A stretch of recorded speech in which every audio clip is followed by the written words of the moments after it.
So I'm with David Lawrenson this morning. I'm really, really chuffed to be with David. David, who I saw in a tweet some time ago from, I think it was Lend Invest, who David's regarded as one of the top 30 property influencers in the UK. So David, you've been a published author as well, so an investor, one of the UK's top writers on property, both in the book format and on the digital format as well. And you've been an investor since the 80s.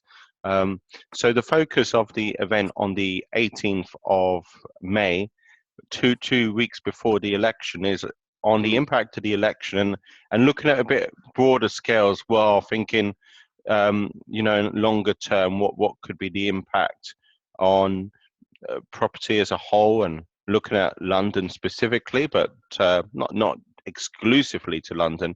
What do you think the impact is going to be of the election immediately and post-election? And that is a really hard question because no one really knows what's going to happen. People can suggest what's going to happen, but obviously pollsters don't always get it right. Yeah, I think in terms of outcome of election, I do think we're going to see a Conservative with a bigger majority, probably, but in which case, carry on as we are, I guess. Hopefully that without any more of the kind of taxes increases that we saw under George Three Jobs Osborne.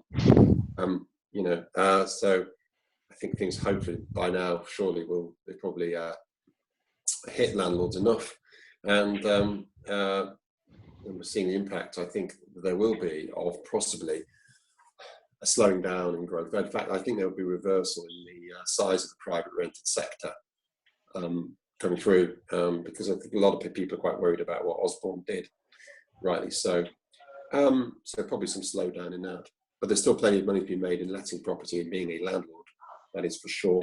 And what makes you say that, David? That's interesting, because there's a huge trend. Well, I would say there's two major trends, and of course there's people would be looking at sub trends as well.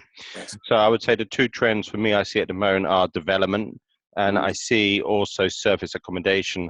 And I suppose if you put a sub trend in, you'd say that the industry such as build to rent.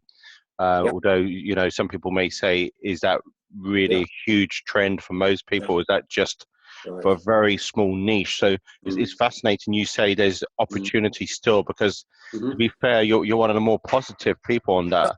Yeah. All right. There's so many issues here. Right. But okay. So going forward and thinking about Brexit, one of the big issues will be to what extent a lot of the drivers of rental growth really has been a big growth in migration to the UK from EU and elsewhere. But so if there's a hard Brexit, there could be less demand coming from people moving to the UK. I mean, where we are in London, a lot of our tenants come from Central and Eastern Europe, right? And for the kind of properties we've got now, that's not the same everywhere. I know that, but it's a big factor here in London anyway. Certainly, but not the same everywhere. If that changes, the fact is, UK's become a less attractive place maybe for the people from able to move around Europe to work, on account not least for the changing exchange rates, now less attractive, and the money they're earning in the UK is worth less in zlotys than it was. So that could be an impact. There's many factors here. Overseas investment being one of them, and you're right, build to rent's another one. But here's one of the big factors about this, just because I specifically said about Osborne's changes. More than half of landlords. And you're still busy right now. Yeah. So. I'm not buying any more. I don't need to buy any more. I've got a big enough portfolio now. I'm not expanding it, but neither am I selling any. And that's fascinating, David, because I know this phone call wasn't about yourself and well, it is in a way, because but the conversation I have with lots of landlords is we're selling our portfolio. Okay.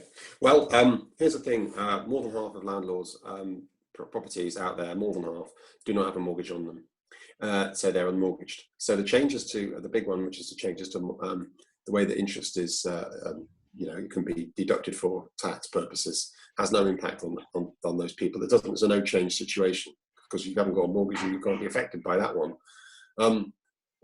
Capital gains tax, the fact that we're on a special rate now compared to everybody else, although it's the same rate as before, is more of an issue. Then you've got stamp duty, land tax, which is, when you think about it over the term of a mortgage, for those people who are in it long term, isn't that significant year by year, but it's, it does have an impact, I suppose, a little bit. But but the main thing is, there's lots of people unencumbered buying properties, and many places where it's still attractive. We recently, even in the southeast, still attractive, and you can still get a good yield, and it's still much better than you can get certainly in the bank, and often on the yields on shares too. And it's still lots of opportunity if you buy the right kind of property in the right location, in the right location. However, I do think that there could be, because of worries about Brexit and because of the issues in the economy and what will happen there might be some falling in house prices over the next couple of years. And certainly in London, there's a big glut of there will be a looming oversupply of a lot of new build flats in particular. And I don't think that, we've always advised our clients, at Letting Focus, I always advise our clients not to buy, to steer clear of a lot of the new build stuff because there's too much of it coming through. And I'm afraid a lot of these people in Hong Kong and Singapore who bought these shiny little blocks, the flats in these Me Too identikit blocks, and then maybe leaving them empty, they're gonna catch a big cold here because there's too many of them in too many parts, and the prices of those are not going to go up much. And there's a lot. In fact, they may go down. Isn't that right, yeah. David? They may well go down. Yeah. Oh yes. And a high degree of competition because they've basically. This is why you should avoid things like that. Always, because if there are lots of property, if there's lots of the whole, say 70% of development's been flogged off to some overseas investors in Singapore and China, and they're all landlords, and basically absent landlords at that, they will be competing via their letting agents for a very limited pool for tenants, all identikit flats. A lot of competition, so they're not going to see much upside on rents either, if any. So these guys are going to catch a cold. There's a lot of complaints about overseas investors buying up lots of London property. But my point of view is this: well, frankly, they may have done it and they provided capital, which is still great in addition to the housing stock. Frankly, they're going to catch a cold and lose a lot of money, a lot of them. And so therefore, don't be too concerned about it. I know it's been a big political issue, but these guys, they basically bought the wrong kind of stock in the wrong locations a lot of the time. And they're going to know about it in a few years when they found that the values of the properties have not gone up, probably gone down, and they're hard to let. David, I just want to say a huge thanks for taking time out this morning. As I say, it's been an interesting call to say the least, and it's interesting that you're not selling off your portfolio. No. As I say, unlike conversations which I've had, and I can't really give statistics because I don't ask every landlord investor I meet, are you selling off your portfolio? It's a hard question to ask, but people who I know, they definitely are, or some people are. So that's what's of interest. Look, you're going to be joined on the panel by the likes of Martin Skinner, who's a noted developer. I haven't confirmed all the people on the panel that particular evening. It's chaired by Richard Bowser. Yeah. So Richard's a well-known name. He's been in the industry. I think he was an investor since the 70s. So And he's also speaking at my event. If I can plug that, on the 6th of June, I've got a landlord event, Central London, 6th of June. He's coming to that. Richard Bowser is a good guy to have on your panel as well, and on mine, on my event on 6th of June. And he's a good man. I'm sure you've got other people too, but definitely Richard Bowser knows an awful lot. Sure. So I've asked Richard to give but it's going to be a little bit of a busy night for Richard. I've asked him just to give his own perspective and update, and then chair the panel, because he's a very skilled panel chair asking the searching questions. Yeah. So, as I say, it's yourself. There's a lawyer. I brought a lawyer into the equation as well that particular evening. Rudy Ramdashan from a medium-sized law firm in London, just to give a slightly different perspective as well. They've got lots of property clients. And it's likely, as I say, I will have a letting specialist there as well that particular night on the panel. So it's on the 18th of May, my property meet with Richard Bowser chairing. Really delighted that you're on the panel and focused on Brexit. I was going to not ask you one question, but so you mentioned your own event, David. Yes. That takes place in the City Fleet Street area. No, it's all changed now. We're in Tooley Street, and it's in a pub there upstairs called the Shipwright Arms. The details are on my website, lettingfocus.com. That's on the 6th of June in the evening. You have to. It's a paying event, so if people want to come to that, please go to lettingfocus.com. Send me an email, david@lettingfocus.com, and we will give you the details of how to reserve a place on that. And David, lettingfocus.com. No, lettingfocus.com is the best way to stay up to date with your blog, which you regularly update on a monthly basis. No, I do it every 2 weeks. Also, I've got a Twitter feed as well. I'm sure you'll link it into that, and then Letting Focus Twitter.